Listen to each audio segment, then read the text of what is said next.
કેરળમાં આરએસએસના કાર્યકર્તાઓ દ્વારા યુવાનનું શોષણ કર્યા બાદ તેણે આપઘાત કરતા સુરતમાં કોંગ્રેસ દ્વારા વિરોધ પ્રદર્શન કરાયું હતું, જેથી પોલીસે તેઓની અટકાયત કરી હતી.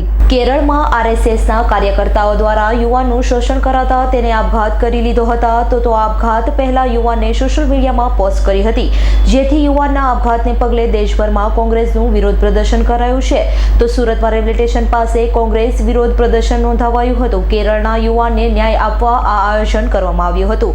ભાજપ અને આરએસએસ વિરુદ્ધ ઉગ્ર સૂત્રોચ્ચારો કરવામાં આવ્યા હતા.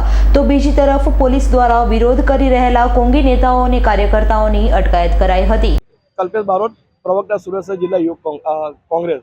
આજ રોજ ગુજરાત પ્રદેશ યુથ કોંગ્રેસના પ્રમુખ ભાઈ શ્રી હરપાલસિંહ ચુડાસમા તેમજ સુરત શહેર યુથ કોંગ્રેસના પ્રમુખ મેહુલ રાયકાની આગેવાનીમાં કેરળ ખાતે અભ્યાસ કરતા આનંદ નામના એન્જિનિયર દીકરાનું આરએસએસના કાર્યકર્તા દ્વારા રેગિંગ કરવામાં આવતું હતું, જેનાથી કંટાળી તે દીકરા આત્મહત્યા કરી હતી.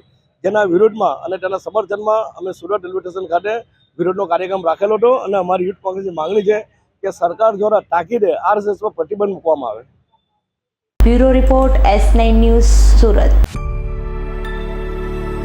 અમારી તમામ માહિતીથી અપડેટ રહેવા માટે જોડાયેલા રહો S9 ન્યૂઝ સાથે.